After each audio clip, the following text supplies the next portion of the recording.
Bom, vamos lá. Bom, pessoal, boa tarde. Meu nome é Bruno Oliveira. Eu sou engenheiro agrícola e fiz mestrado e doutorado no INPE, né, em São José dos Campos, com orientação da doutora Beth, né? Então, um grande prazer estar aqui para ajudar no curso, trazer um pouquinho da parte de satélites, sensores orbitais, nas aplicações e alguns conceitos importantes assim para a gente trabalhar com imagens de satélite, né, que são as resoluções. Bom, vou passar pelo programa aqui. Só para falar, hoje eu trabalho numa empresa, numa startup de digitalização do agro, né, e voltada para agro digital, e trabalho no desenvolvimento de modelos que usam imagem de satélite para diversos fins, tanto para mapeamento, quanto monitoramento de cultura, é, vários modelos, várias coisas para as quais as imagens ajudam a gente, né, a tirar informações, gerar camadas de informação, tirar insights, assim, um ponto de dados super importante que a gente usa diariamente no time, tá? Então é bem voltado para pesquisa. A empresa que eu trabalho chama Gaivota Sistemas Inteligentes. Quem quiser procurar um pouquinho depois aí sobre o trabalho da gente, tem disponível no LinkedIn, tem algumas umas matérias pela internet aí, tem um site também. Então, e eu vou deixar meu e-mail também no final da apresentação para quem tiver dúvidas, quiser saber um pouquinho mais sobre os temas que eu vou apresentar aqui. Trocar ideia também sobre o tema, pode ser tá, um ponto que não está aqui, que a gente não detalhou, mas que é interessante. O e-mail vai estar no último slide aqui, tá? E vamos lá. Bom, primeiro aqui os tópicos que vão surgir na apresentação, né? O que é o sensoramento remoto, a parte teórica, acho que a Beth deu uma boa introdução aí também no tema, mas vou passar alguns pontos interessantes também, as características que diferenciam um satélite ou sensor do outro, né? A gente tem várias fontes públicas de dados de satélite que são bem interessantes e dependendo do uso que a gente vai fazer, a gente pode optar por um dado ou outro, né? Que vai ser mais adequado para as características da superfície terrestre que a gente quer extrair. Então, quais são os principais sistemas sensores, fontes de imagem, um pouquinho do comportamento espectral dos alvos, que é super importante para entender sobre isso, para dominar aí a parte de composições coloridas, né? Qual composição colorida é mais interessante para eu fazer o meu trabalho, para tirar as informações da imagem que eu quero. Então, é importante saber esse ponto também. A Beth fala um pouquinho para lá também. Índices de vegetação e séries temporais desses índices, né? A gente falou ali do NDVI, vou falar dele também, e como olhando o NDVI não só numa data, mas como fazer o acompanhamento dele ao longo do tempo, e para isso eu trago um exemplo aqui em agricultura, que eu puxo um pouquinho para o lado da minha especialidade do agro, né? Então, geralmente os exemplos que eu vou trazer são voltados para o agro, tá? E mesmo no doutorado, mestrado, trabalhei com agro também, e era mais especificamente com modelos de evapotranspiração, né? Estimar o consumo de água em agricultura irrigada. Não coloquei exatamente na apresentação, mas é um tema que eu fico aberto aí também para discutir, para mandar as publicações e falar sobre o tema com mais profundidade para quem tiver interesse. E no final, deixo uma leituras recomendadas, tá? Que eu vi que muita gente perguntou aí se o material está disponível, sim. A apresentação eu vou deixar disponível para a Beth, aí não sei exatamente como que vai ser fornecido, mas a apresentação fica disponível, as referências também vão estar todas com o link aí, e quem tiver interesse também, só chamar depois. Então vamos lá, né? Só para.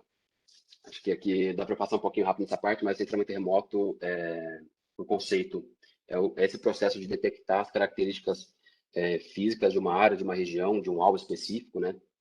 Medindo a radiação refletida ou emitida por esse alvo, geralmente através de plataformas orbitais, né? Plataformas de satélites, ou você tem sensores aéreos transportados, tem drones, enfim.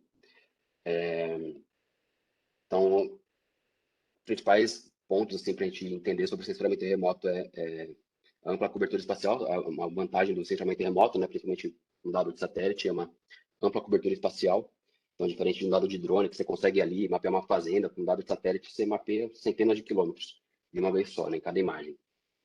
A gente tem uma grande frequência de imagens, a gente tem satélites, fontes de dados de satélite público que tem décadas de série temporal de imagens, né, para a gente fazer análises por 40 anos de dados aí, quase. E a grande vantagem para a gente que é o usuário da imagem, né? Claro que tem o custo para colocar o satélite em órbita e fazer fazer essa manutenção do sistema, disponibilização dos dados, mas para a gente que é o usuário, a gente que está ali no dia a dia aplicando esses dados com fontes que o acesso é gratuito, a gente deixa aqui também como que a gente baixa essas imagens, vamos ver na prática depois com o Gabriel também.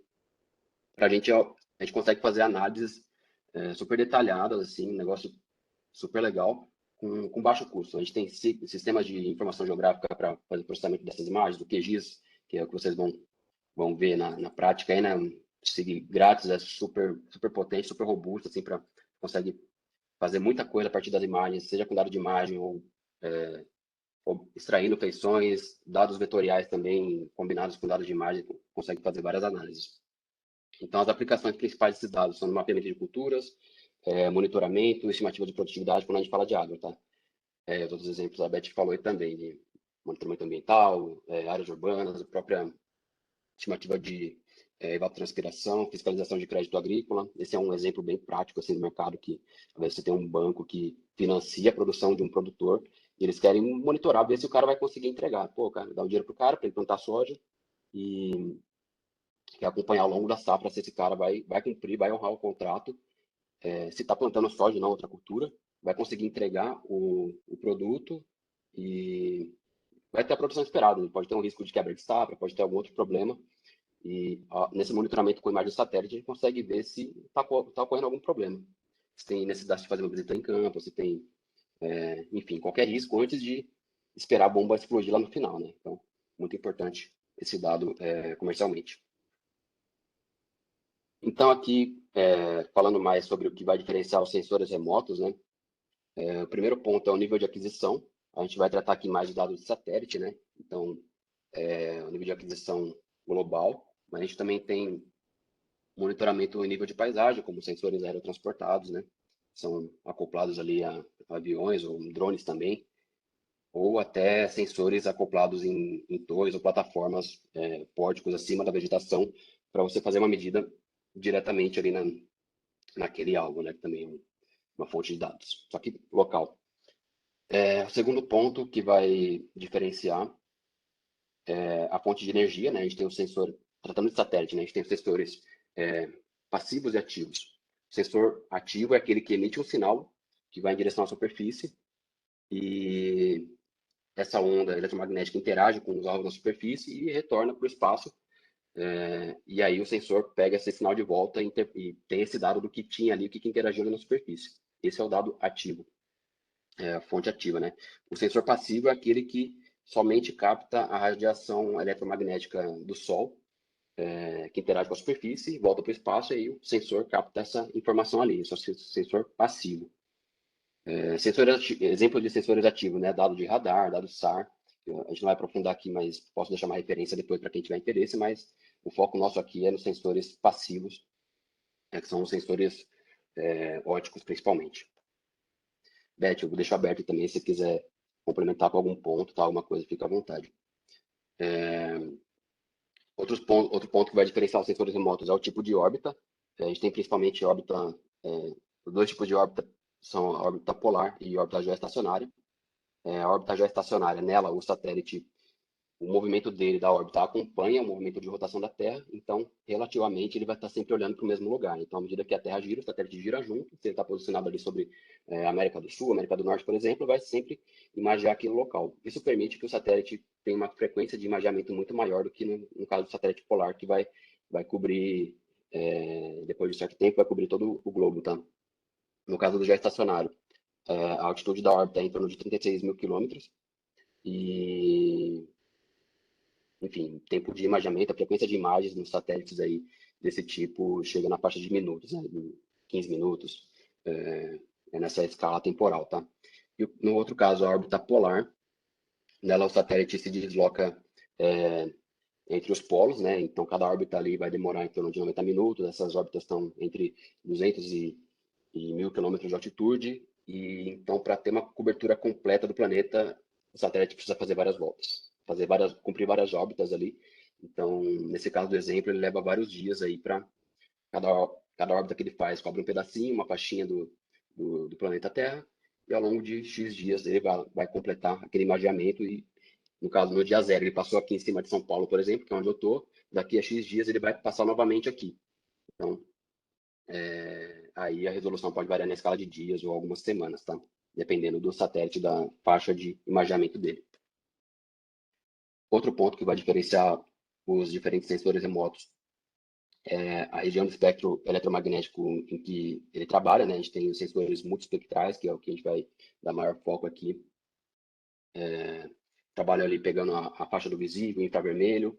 Alguns pegam a faixa do infravermelho termal também. E a gente tem aqui sensores que atuam na parte das microondas, que são os radares, tá? Mas a gente vai focar aqui nos multiespectrais. Vamos pegar essa faixa do visível, azul, verde, vermelho, bandas do infravermelho, tá?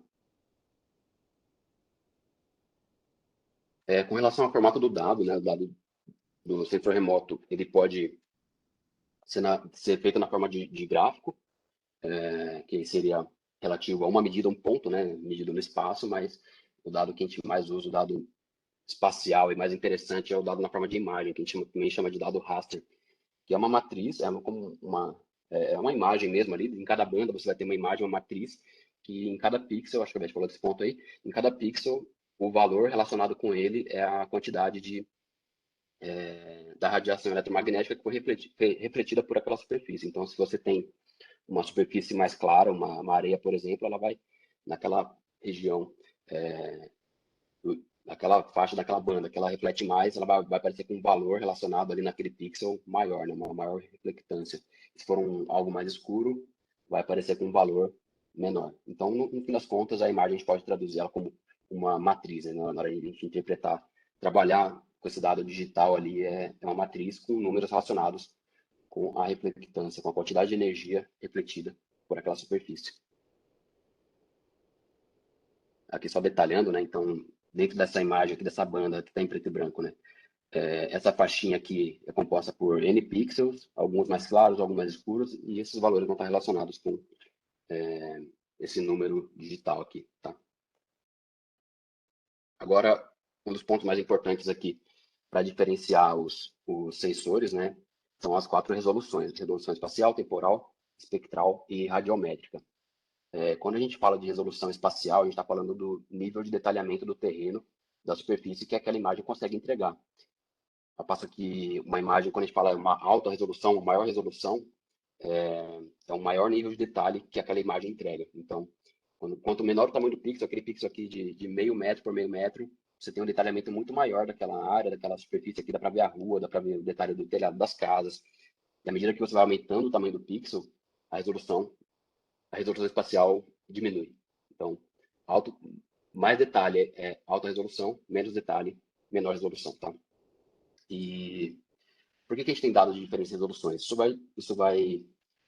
A aplicação de cada dado, assim, vai ser mais interessante para um tipo de uso. Se você quer monitorar uma área urbana, é mais interessante você ter uma imagem de alta resolução, um alto detalhamento.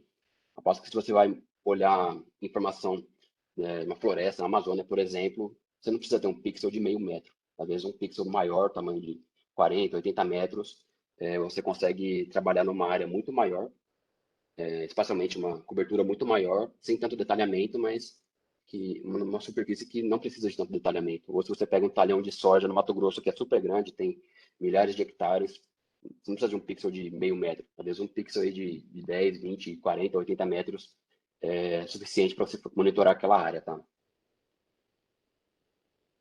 Bom, quanto à resolução temporal, ela diz respeito à frequência de imageamento, né? Quanto tempo a gente tem entre uma imagem e outra, dado que uma alta resolução temporal é uma alta frequência. A gente tem dados aí de fontes públicas, dados multispectrais, chegam na faixa de cinco dias ou um pouco menos, dependendo da região, de resolução temporal, né? Então, no caso de agricultura, é bem interessante você ter uma frequência temporal a maior possível para você acompanhar aquela cultura, aquela soja no campo, aquele milho, cana, ao longo da safra, né? Para você ver qualquer variação no comportamento da cultura, tomar uma medida, fazer um tratamento naquela cultura, uma correção, uma irrigação, antes que seja tarde. Se demorar 2 meses para olhar como é que está o status daquela soja, pode ser tarde demais. Então, a resolução temporal tem a ver com isso, com a frequência de imageamento, tempo entre uma imagem e outra. Quando a gente fala de resolução espectral, é a quantidade de bandas que você tem naquela imagem, né? Então, aqui a gente vai falar, sensor multiespectral. Você está falando na faixa de 10, 12 bandas na composição daquela imagem, dado aquele sensor, mas a gente tem sensores aí até os chamados hiperespectrais, que tem 200 e tantas bandas, permitem um detalhamento muito maior do espectro, né? Mas, por outro lado, são sensores que não têm uma cobertura espacial tão interessante, ou são dados mais difíceis de trabalhar. Você trabalhar com meia dúzia de bandas é bem mais fácil do que trabalhar com 200, né? Então, a quantidade de processamento no hiperespectral é muito maior. E aqui, resolução radiométrica diz respeito à quantidade ao nível de quantização da energia, né, naquela informação, naquela banda. Então, quando você fala de uma imagem de 8 bits, você tem 2 elevado a 8, 256 níveis de cinza, né? Quando você fala de 11 bits, é 2 elevado a 11. Então, você vai ter um detalhamento na quantidade de energia muito maior. Assim, você consegue ver, por exemplo, na imagem de 11 bits, aqui na sombra tal, consegue ver detalhes na sombra, que tem mais nuances aqui na imagem do que numa imagem de 8 bits, que você olha aqui na sombra, tá tudo preto, você não consegue ver nada aqui, né? É menos detalhado. Bom, passando aqui para a parte dos principais sistemas sensores, né? Eu vou começar falando aqui da série Landsat. Hoje está no Landsat 9, uma série de satélites já bem consolidados, são satélites da NASA. Os dados são disponibilizados pelo Serviço Geológico dos Estados Unidos, né? Mas é uma série de satélites que vem desde os anos 70. A gente teve o Landsat 5, foi o que durou mais tempo nessa série, durou quase 30 anos. Tem uma timeline aqui. O Landsat 5 foi lançado em 84, operou até 2013. Quando ele parou de operar, a gente tinha o Landsat 7 operando, que ainda está, mas já está com bastante tempo, já passou bastante do tempo esperado de vida útil do satélite, né? A gente teve o Landsat 8 lançado em 2013, mais recentemente, aí, em 2021, foi o Landsat 9, que tem uma órbita complementar e está operando na mesma órbita praticamente que do Landsat 7. Na hora que o Landsat 7 sair do ar, parar de funcionar, o Landsat 9 não vai deixar ter esse gap de informação. A gente vai continuar tendo informações do Landsat 8 e 9 simultaneamente. Então, só para trazer aqui as informações dos sensores, ele tem 2 sensores operando, né? O OLI, que é o sensor multispectral, vai ter bandas na faixa do visível e infravermelho, e o sensor TIRS, que é o sensor termal. Esse dado do Landsat tem essa banda do termal, que a resolução é um pouquinho mais, um pouco menor, né, a resolução do que em relação ao visível e infravermelho, mas é um dado bem interessante para monitoramento de temperatura de superfície, em modelos de irrigação, por exemplo, de evapotranspiração, é um dado super importante, porque ele permite identificar eventual estresse hídrico na cultura, por exemplo, uma área que está com maior temperatura de superfície por déficit hídrico, ou algum outro tipo de problema que possa comprometer ali a cultura, antes que apareça um impacto nas folhas, no NDVI da imagem, no dado termal, ele costuma aparecer antes, né? A planta sobe a temperatura. E tem N aplicações também, tá? A resolução espacial na faixa do visível é 30 metros, mas tem uma banda pancromática ali de 15 também. E a resolução temporal dele é de 16 dias, ou seja, a cada 16 dias, numa mesma região, a gente tem uma imagem ali do Landsat, né?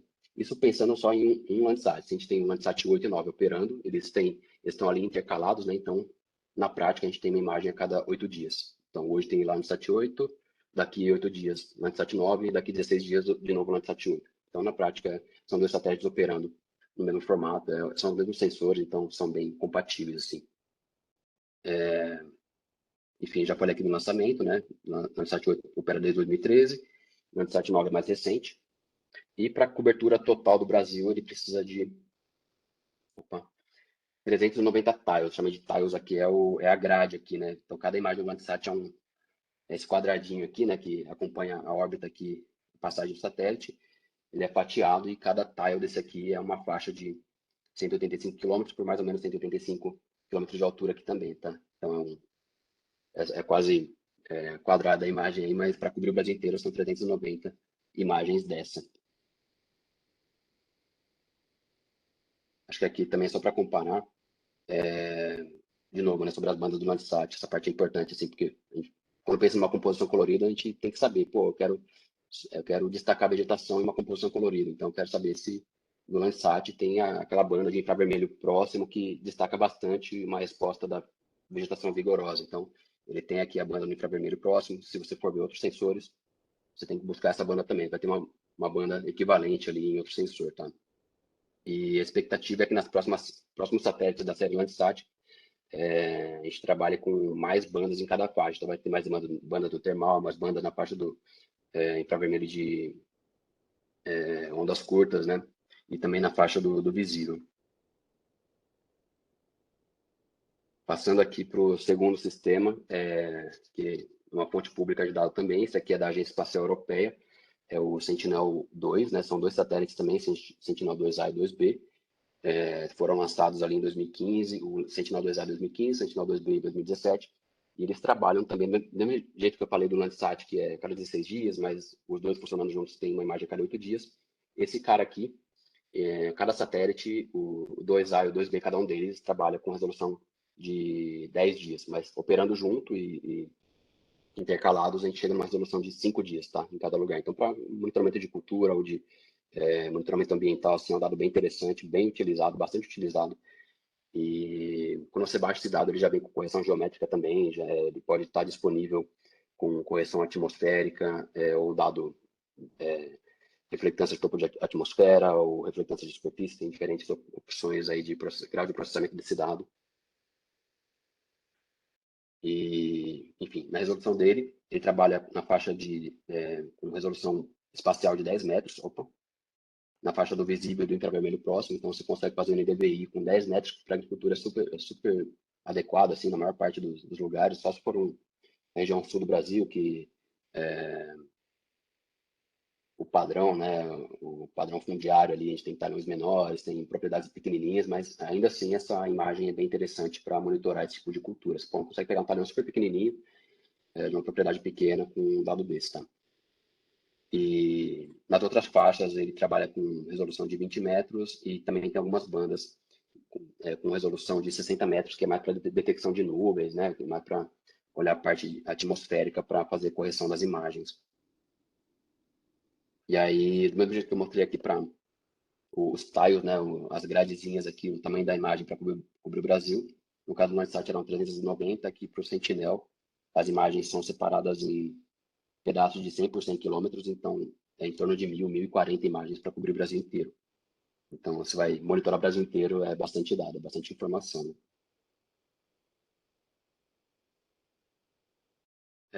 Vou mostrar alguns exemplos na sequência, tá, pessoal? Depois de mostrar aqui o sensor MODES também. Exemplo da imagem do Sentinel, né, comparação entre elas. Mas passando aqui para o terceiro sistema de dado público mais interessante, assim, que a gente mais usa, que eu usei bastante também na pós-graduação, é o dado sensor MODES, é um sensor que está acoplado ao satélite Terra. Ele opera desde começo do ano 2000, né, foi lançado em final de 99, mas as primeiras imagens estão ali em torno de abril a maio de 2000. Então a gente tem mais de 20 anos de dados desse sensor global, é um dado global, né? Então, a resolução espacial dele é de 250 metros, em algumas bandas, né, do vermelho e do infravermelho, então a gente consegue fazer um NDVI, consegue trabalhar com índice de vegetação na escala de 250 metros de tamanho de pixel. É um pixel mais grosseiro do que um Landsat Sentinel, mas a vantagem dele é que ele tem uma resolução temporal bem mais interessante. Por quê? Porque a largura do imageamento desse sensor é muito maior do que do Landsat, que eu mostrei lá que tinha 185 quilômetros. Esse cara aqui tem 2.300 e poucos quilômetros de largura. Então, para cobrir o globo inteiro, ele consegue fazer isso muito mais rápido do que um Landsat que tem a largura de imageamento menor. Né? Então, praticamente diário esse dado. Cada dia, assim, se for ver a imagem, um dia de operação do MODE, só tem essas faixinhas aqui entre uma passagem e outra, mas que no segundo dia, certamente o satélite vai lá e cobre essas áreas aqui também. Por isso que a gente fala que a resolução temporal é 1 ou 2 dias. Depende do lugar também. Você consegue, se for em latitudes mais altas, você consegue o dado de fato diário. E com relação à resolução espectral, ele trabalha em 36 bandas, então tem bandas na faixa do visível, mais bandas na faixa do infravermelho, próximo, médio, faixa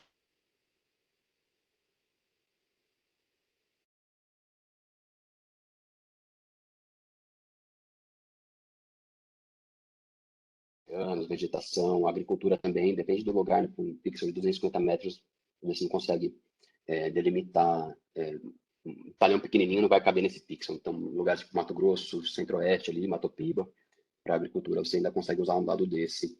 Perde um pouco de informação, claro, mas você consegue olhar para a agricultura ainda usando esse dado, é um dado bem interessante, tá? E como a cobertura dele é bem maior, ele é disponibilizado nessa forma de tiles também, né, desses quadrados, nesse grid, e para cobrir o Brasil são necessários 21 tiles desse, então você pega 21, baixa 21 tiles, consegue cobrir o Brasil inteiro com esse dado, e de largura são 10 graus, aí que dá uns 100 e poucos quilômetros, né? Fazer a conta aí de padaria, mas enfim.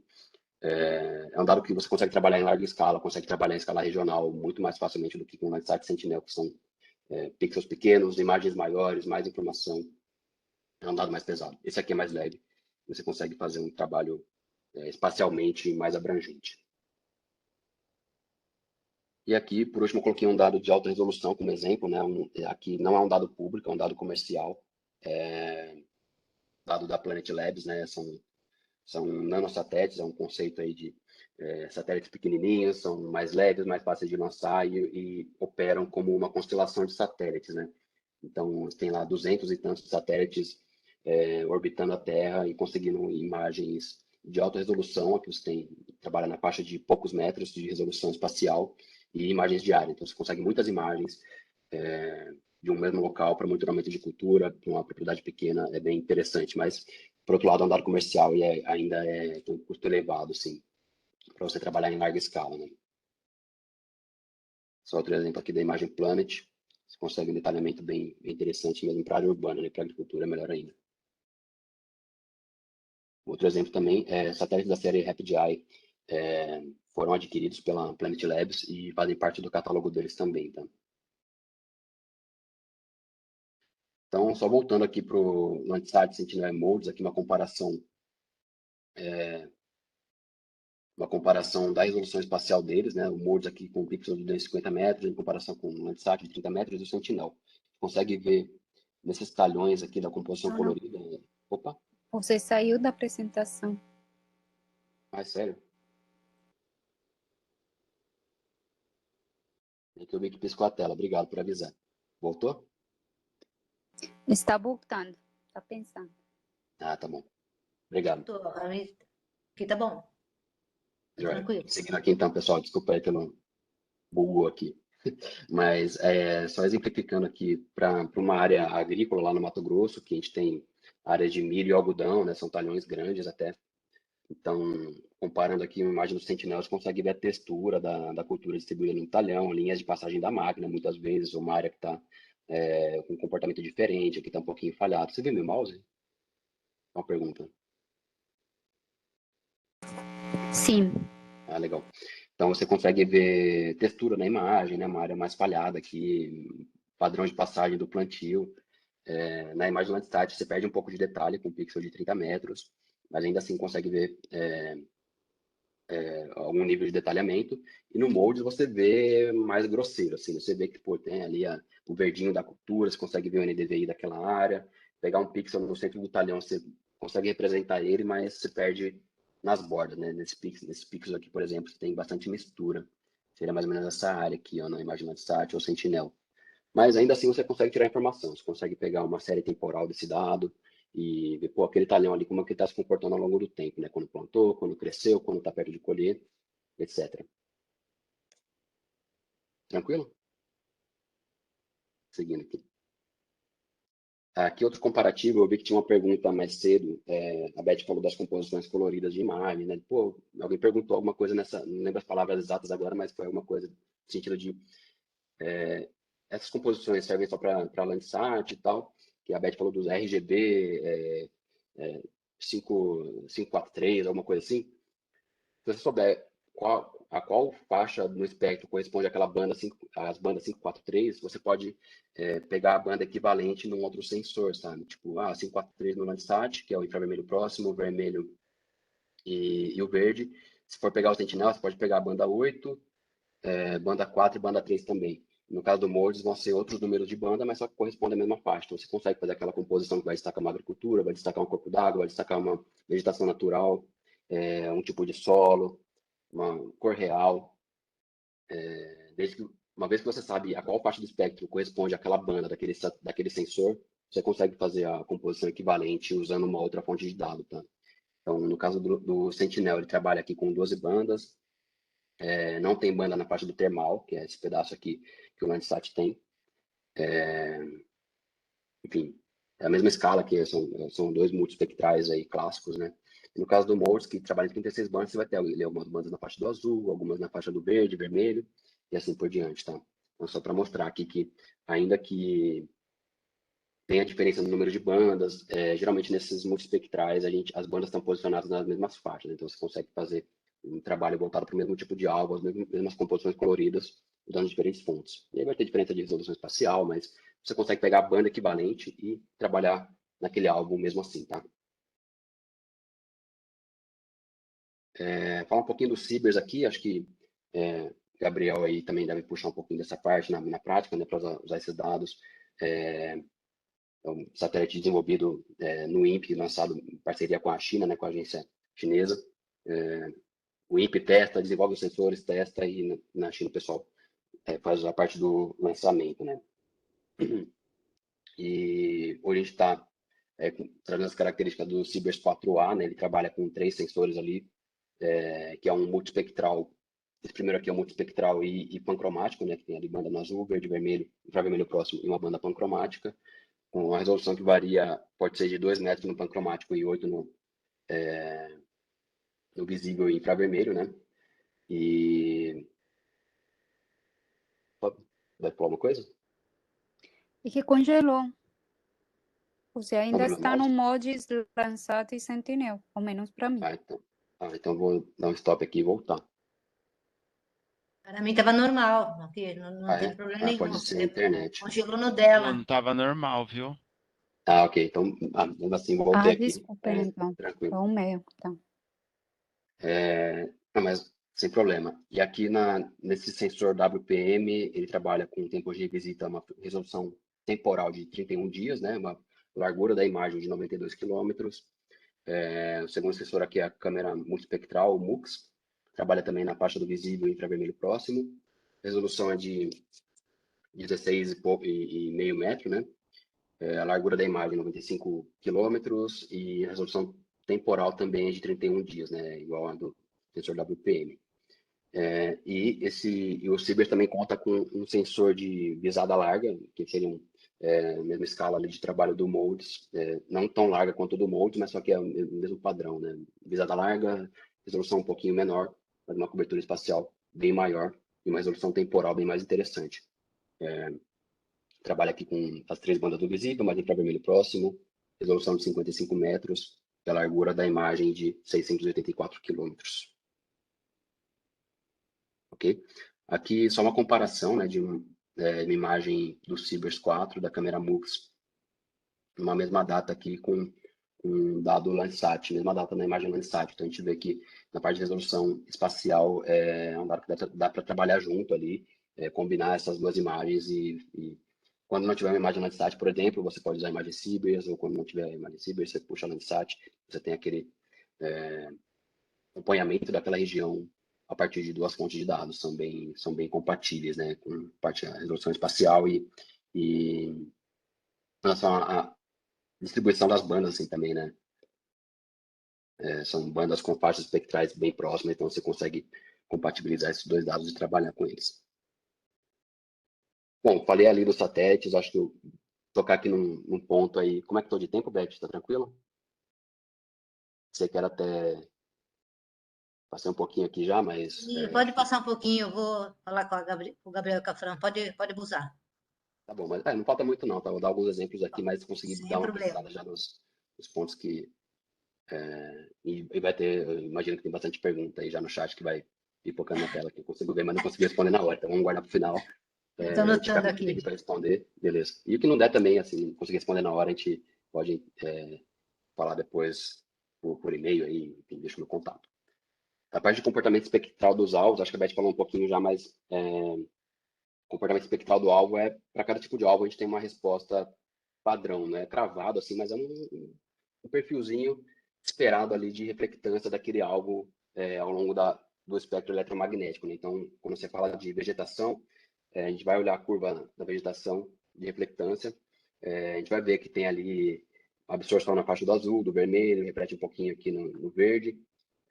Tem bastante reflectância, a vegetação vigorosa reflete bastante no infravermelho próximo, e tem algumas bandas de absorção devido à presença de água, né? Onde tem água, tem bastante absorção nessas faixas aqui de 1.4 e 1.9.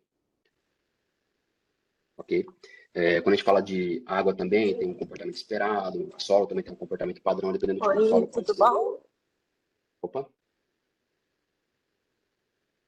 Acho que alguém abriu o Por microfone. favor, mantenha o microfone desligado durante a apresentação para não dar ruído aqui, por favor. Obrigado, Beth.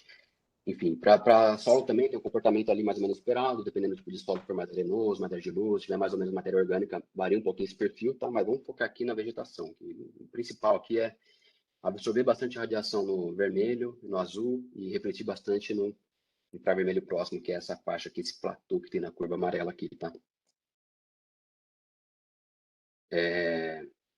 Aqui, né? Então, aqui é a absorção por clorofila, que faz essas bandas de menor reflectância, aqui é a absorção, aí a vegetação está absorvendo radiação nessas faixas, e aqui está refletindo bastante.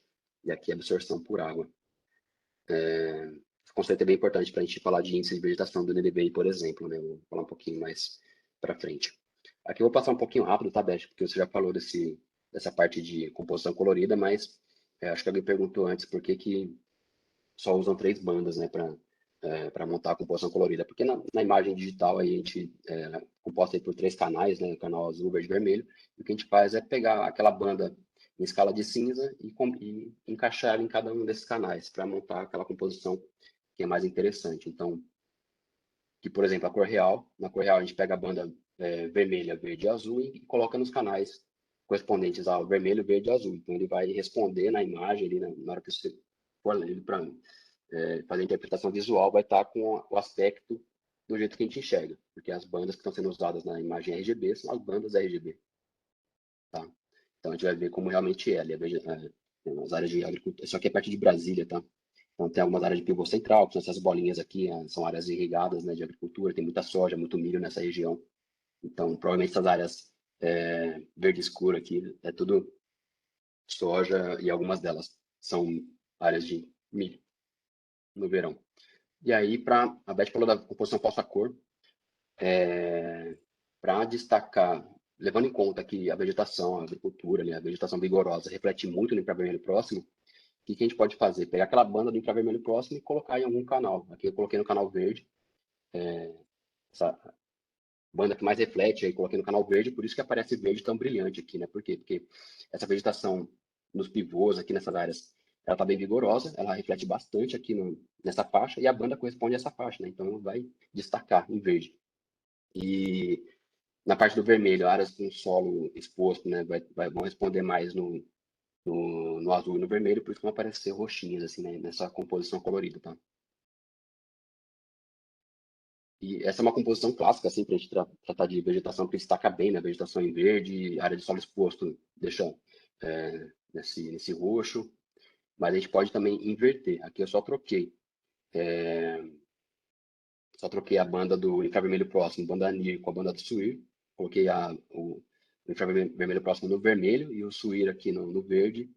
E essa é uma composição também que a gente usa muito na agricultura para destacar a área de soja. Então a gente vê, pô, apareceu laranjinha, amarelinho nessa composição, são áreas de soja, ou culturas parecidas, assim, que é planta parecida, tipo feijão, amendoim, também vão ter um aspecto amarelado na imagem. E um milho aqui, essas áreas em vermelho aqui são áreas de milho. Provavelmente nessa região tem um pouquinho de silvicultura, umas coisinhas diferentes, mas vermelho assim vai ser milho, amarelado provavelmente soja. Tratando-se dessa região, tem muita cultura de soja. Então você vê, a gente só trocou 2 bandas de lugar, mas aqui a gente não consegue separar o milho exatamente, né, o milho da soja, é um tom diferente de verde, mas nessa composição já, como a Beth falou antes, né, que o olho humano pega mais, consegue detectar mais variações de vermelho, então consegue diferenciar nessa composição um pouco melhor o que é uma soja de um milho, por exemplo. Outras culturas também, cana, algodão, vão ter um aspecto diferente, tá? E aí, voltando aqui para o índice de vegetação, acho que a Beth falou do NDVI, falou um pouquinho. E o que é o NDVI, né? É um índice de vegetação por diferença normalizada. A gente pega a diferença entre as bandas do infravermelho próximo e do vermelho e faz uma diferença normalizada entre elas, essa equaçãozinha aqui, né? Então, qual que é o pulo do gato aqui, né? Então, quanto mais vigorosa essa vegetação, maior vai ser a resposta de reflectância no infravermelho, então maior vai ser esse valor e, ao mesmo tempo, quanto mais clorofila, mais intensa ali o vigor da vegetação, mais absorção. Então, aumenta a distância. Quanto mais vigor, aumenta essa distância entre as duas bandas, aumenta o NDVI, certo? E o contrário, se a planta está com baixo vigor, está entrando em senescência, ou se for um solo, a diferença entre as duas bandas é menor, é um menor NDVI. Então, levando em conta esse mesmo print aqui que eu coloquei, né, das áreas de soja e milho lá perto de Brasília, a gente vê aqui onde tem vegetação amarelinha, está relacionada com o azul aqui, que são valores maiores de NDVI, que eu coloquei variando aqui de 0 a 1. Então, alto vigor, né? Azulzinho aqui, alto vigor. Então, aqui a área de vermelho do milho, alto vigor. A área de soja aqui em amarelo, aqui, por exemplo, tá bem alto aqui. Então, uma soja que está crescendo bem vigorosa, tá? Isso aí pode ser usado como uma aproximação para uma boa produtividade. A gente não consegue falar, tantas sacas por hectare a partir disso, né? Tem modelos que tentam fazer isso, mas o dado NDVI é mais um índice, é uma proxy, né? Para o vigor da cultura, para uma boa produtividade, enfim. Okay? E aqui, por outro lado, áreas que aqui são de solo exposto, que aqui está aparecendo esse ciano aqui bem brilhante, né? São áreas com NDVI menor, porque está com solo exposto, não tem vegetação, não tem aquela resposta alta no infravermelho próximo. E aí eu peguei um print aqui de uma região só para a gente ver uma variação de NDVI ao longo do tempo, tá, pessoal? Aqui nessa parte azul na esquerda, aqui são áreas de algodão, só que é região de Sapezal, no Mato Grosso, tá? Então, tem outras áreas de milho, tudo por azulado aqui, quadradinhos, são talhões de cultura. Então, ao longo do tempo, a gente consegue acompanhar o NDVI. Você considerar que a planta, a cultura vai passar pelo plantio, vai começar a ter a fase de emergência da cultura, vai ter o crescimento da planta, enchimento de grãos, entrar em senescência, seca, ficar pronto para o plantio. São diferentes fases da cultura e nessas diferentes fases é esperado que o NDVI varie também, né?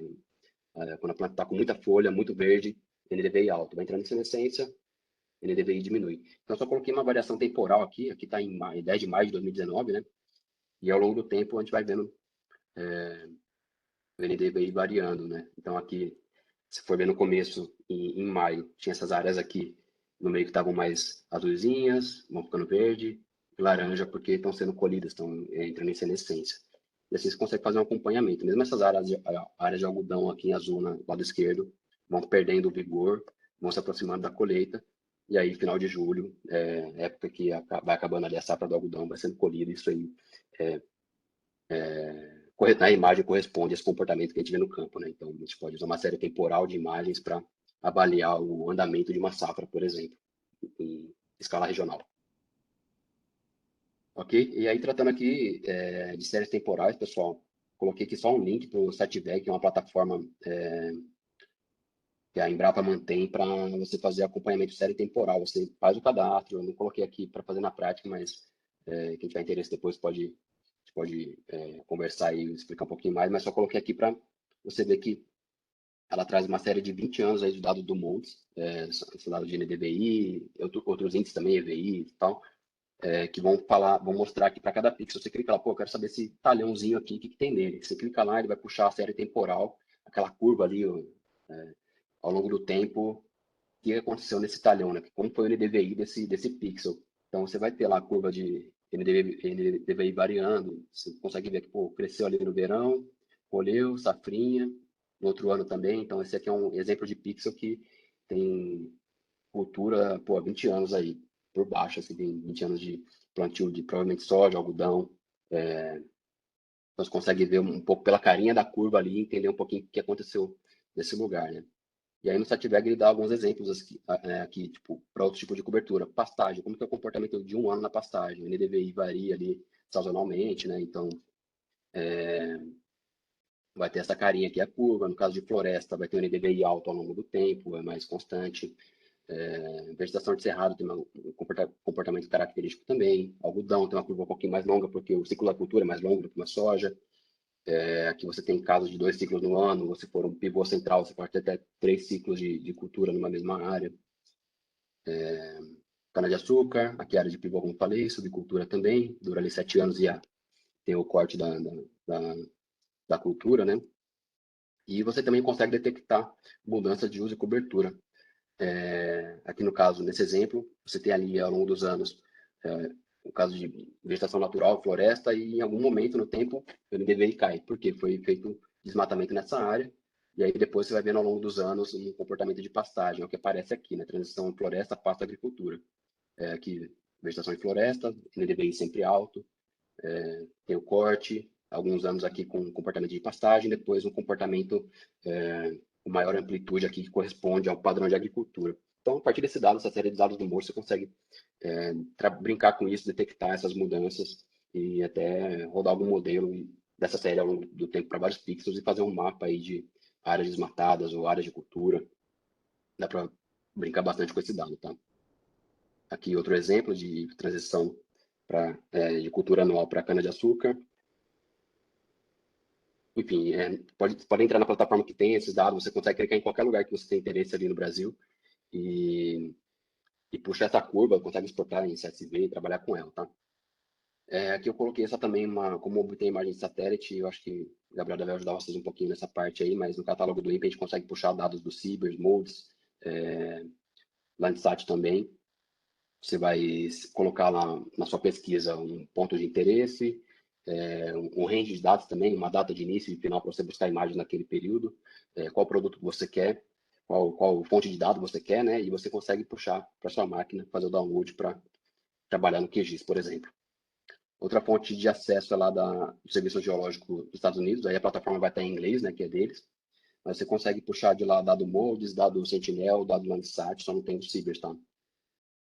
Mas é a mesma coisa, você vai lá, clica em algum lugar, clica aqui em Brasília, coloquei um período que eu quero olhar aqui de janeiro de 2022 até 25 de julho. Aí você fala, eu quero o dado Landsat. Vai ter diferentes níveis de processamento, às vezes pode estar um dado bruto em número digital, pode estar o dado convertido para reflectância, alguns níveis de processamento diferentes, tá? E você consegue também pegar e baixar diretamente, ou baixar um grupo de imagens, uma quantidade maior de imagens para sua máquina, tá?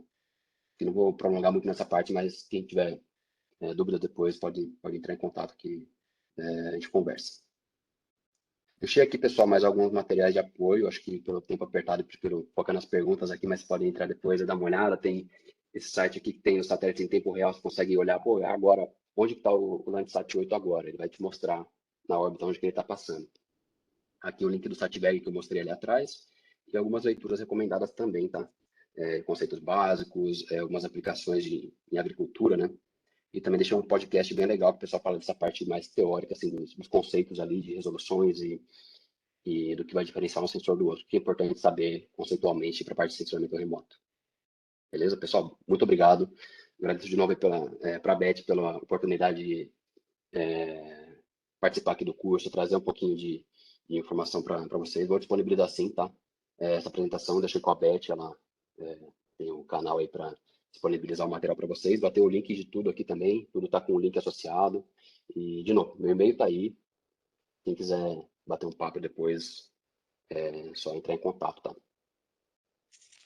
Valeu, Beth. Bruninho, obrigado.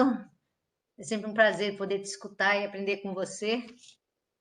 Tem muitas perguntas que você foi respondendo também ao longo da palestra. Eu anotei algumas aqui. Tá? Você já respondeu na explicação, acho que deixa para lá. A Camila pergunta, qual o critério para a combinação de diferentes bandas?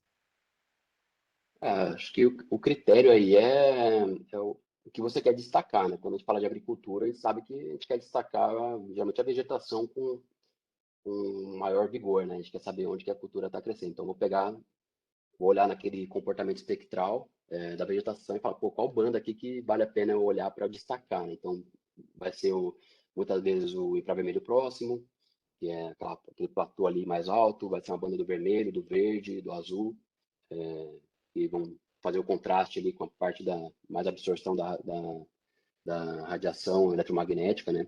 Então, se for outro tipo de alvo, se for olhar para corpos d'água, eu posso pegar uma outra composição de bandas que trazem características ali de absorção, uma maior reflexão, uma faixa ou outra. Então, acho que para brincar e montar as composições, a gente tem na literatura muita coisa, assim, pô, para mexer com tal álbum, imagem Landsat, usa essa composição, tem muita coisa assim, em publicação, mas você pode ir lá e brincar também, assim, é bom para aprender, assim, vai mudando a ordem das bandas nos canais e vai vendo como é que fica, assim, mas tá muito ligado a você conhecer o comportamento espectral, né, daquele álbum que você tem interesse, como que ele vai aparecer na imagem, naquelas bandas que você vai pegar. Outra coisa que tem que pensar também é que quando você vai pegar o satélite, você tem que ver que tem satélite que tem mais banda, tem satélite que tem menos banda. Você tem que conhecer a característica da banda do satélite que você está utilizando. Porque, por exemplo, pegar, por exemplo, Landsat 5, Landsat 7. As bandas deles, banda 1, 2, 3 e 4, não é a mesma do satélite Landsat 8. Então, você tem que saber qual satélite está usando e que bandas que ele tem e quais as larguras das bandas. Isso, Né? a banda Conhecer... Babu, aí no Landsat 5 chamam lá de banda 1, no outro chama de banda 2, né? Mas saber qual o número da banda, mas saber qual essa banda aqui é aquela faixinha do espectro que eu quero olhar. Então, você tem que conhecer as bandas do satélite e também as características do alvo que você está querendo estudar. Né? E conhecendo a característica dele, ver qual o contraste, quais as bandas onde você tem um contraste significativo para ser considerado na sua composição colorida. O Alexandre pergunta, o que é penetração atmosférica? Na realidade, penetração é no sentido de atenuação atmosférica, né? Então, uma atmosfera que atenua pouco permite uma boa penetração, ou seja, uma atmosfera com uma alta transmitância permite que a radiação atravesse a atmosfera como se ela não existisse, ou atenuando muito pouco a radiação eletromagnética, né? É nesse sentido que foi dito sobre o efeito da atmosfera. E lembrando que o brilho da cena, ele é uma composição do sinal proveniente da superfície mais o sinal proveniente do espalhamento atmosférico naquele comprimento de onda. Então, a gente tem que tirar o efeito da atmosfera para que o brilho da cena ou a radiância aparente seja convertido em radiância da superfície e, através disso, você obter a reflectância da superfície. Então, é necessário tirar a influência da atmosfera na medida. E a atmosfera tem muito efeito de espalhamento atmosférico nos menores comprimentos de onda, tá bom? O Felipe pergunta, qual software que se utiliza para fazer a combinação de bandas? Você responde? Tem diferentes aí softwares para processamento de imagem, né? Acho que o QGIS é o mais fácil de uso mais fácil, gratuito, né? E não ficar devendo nada para QGIS, assim, essa parte de processamento é super útil, tem vários tutoriais. A pessoa perguntou também se tem material do QGIS, e o pessoal mandando uns links aí. Mas, pô, QGIS, procura no YouTube, como fazer uma composição colorida, como fazer processamento X, tem muita coisa lá que o pessoal coloca tutorial, tem bastante material online, tá? Então é super fácil para baixar, instalar na sua máquina. Enfim, o QGIS é um clássico, assim, mas tem outros também como o ArcGIS, só que daí é software pago, né? Pago. Uhum. Envy também para processamento de imagem. Muita gente usa hoje em dia também linguagem de programação. Python, por exemplo, é uma linguagem muito usada para processamento de imagens de satélite também, né? Assim como imagens, fotos, coisas assim, mas da satélite também, por programação, dá para fazer muita coisa. O INPE tem o Spring, né? Até o pessoal perguntou aqui do Spring. O Spring também é um software livre, só que como ele não está sendo muito utilizado pelo pessoal do INPE, porque o pessoal está usando agora o TerraView, que faz as mesmas coisas que o Spring, que o QGIS, mas de uma forma muito mais amigável, muito mais simples de usar. Então, o Spring ainda existe, mas só tem uma pessoa lá no INPE que é responsável por tirar dúvida dos usuários, né? Então, o que dificulta, porque você pode ter problema na hora de estar trabalhando uma imagem e não tem a quem se reportar. Então, o pessoal do INPE tem usado o TerraView, que é equivalente ao QGIS, tá? E tem toda uma comunidade trabalhando com ele, então, para tirar dúvida, e também ele é livre, gratuito, né? Tem um monte de ferramenta lá dentro, e para tirar a dúvida, qualquer pesquisador do INPE poderia tirar a dúvida do TerraView, né? Enquanto do QGIS só tem o Carlos Felgueiras fazendo isso atualmente. Uma pessoa só para atender a comunidade inteira é muito complicado. Por isso que a gente está meio deixando de lado o Spring. O Marcelo pergunta, análise de visão ampla de imagens é exclusivamente visual ou também espectral? Pô, eu confesso que essa aí eu não peguei. A pergunta foi confusa. Acho Não que você falou entendi, desculpa. em visão ampla, é que tem satélites que a largura de banda, será que é isso? Eu não entendi direito a pergunta dele também. Se estiver falando de largura de imageamento do MOLTS, por exemplo, que é de larga cobertura e é espacial, né? Embora ele também tenha mais banda do que um Landsat ou Sentinel. Tudo depende do conjunto de imagens do satélite que você está tratando, né? O Adalto pergunta, o mapa biomas é gerido pelo INPE? Então, ele é gerenciado pelo INPE, mas ele tem contribuição de vários institutos e de várias universidades também no desenvolvimento do levantamento dos biomas. Tá? Isso, então, na Tudo coleção depende... são dados de modelagem, né? Eles usam um modelo de classificação para cada bioma, mas no final geram aquele mapa do Brasil para cada ano. Então, você consegue puxar esse dado e acho que dá desde 85 até hoje, assim, até 2020, se não me engano, ano a ano, classificação de cobertura da Terra, né? Então, mais o INPE disponibiliza esse dado também. e atualmente, assim, estão atrás de verba para desenvolver a análise de cada bioma com mais detalhes, né? Então, precisa de equipes de pessoas para estar tratando como que está sendo feito o uso e cobertura da superfície, né? Então, tem verba para o Cerrado, tem verba para a Amazônia, e estão atrás agora de verba. Tem um pessoal do SOS Mata Atlântica, que trabalha também junto com o INPE, né, bioma da Mata Atlântica, e a gente está atrás agora de... Acho que até o Cláudio falou isso a semana passada, né? Que estão com um projeto agora para levantamento de verbas para poder tocar os outros biomas. O Cristóvão pergunta, há algum programa ou sistema do INPE que aponte a necessidade da população dos vários biomas quanto a agir com o reflorestamento? Eu sei que na plataforma bioma deles tem camadas também de informação, tem parte de alerta, né? Sim. Usando dados de foco de queimada aí também, ou mesmo mapeando alterações com base na álgebra dos mapas aí históricos, né? Então, Tem eu não entendi a pergunta, o que ele quis dizer com que aponte a necessidade da população. Não deu para entender a colocação dele. A Elisângela pergunta uma coisa interessante. As imagens do satélite Sentinel e Landsat 8 já vêm com correção atmosférica? E aí o Fábio complementa. E a do Cibers 4? Eu sei que o Landsat Sentinel tem opções, só que se você for baixar a imagem bruta lá no site, na fonte lá do SGS que eu deixei aqui, você baixa direto. Agora o dado corrigido com correção atmosférica tem, é o nível de processamento, é o nível 2, se não me engano, no Landsat, o do Sentinel é o nível 2A.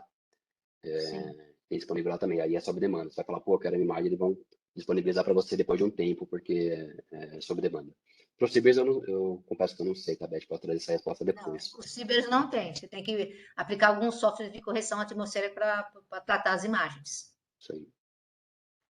O Jonathan pergunta, por que diferentes sensores no mesmo satélite têm diferentes resolução temporal, como, por exemplo, o Cibers 4A?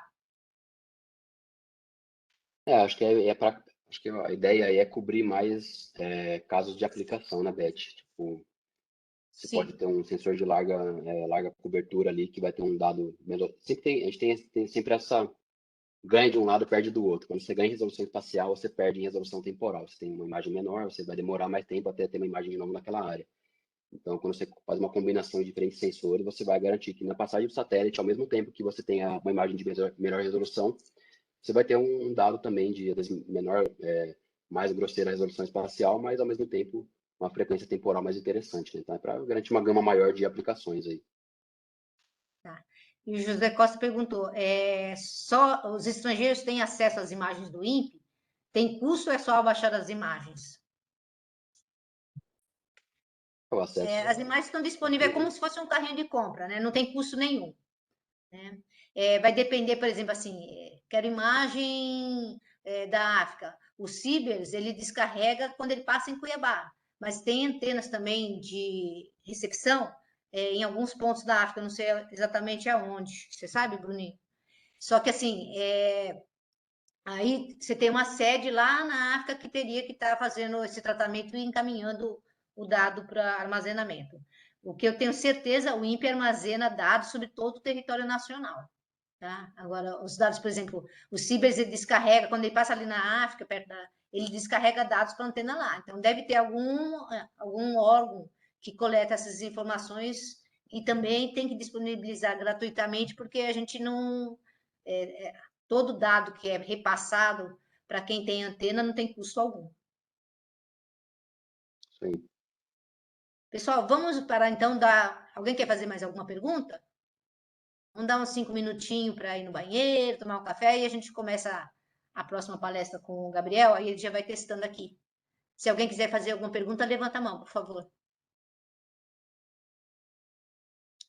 Então, ó, são 16h13. Vamos, 16h18 a gente começa, pode ser? Ou 16h20, tá bom? Para dar um descanso, senão o pessoal arrebenta. Daqui a pouquinho a gente retorna. Boa. Beth, eu sei que tem mais perguntas aí que pode ter passado.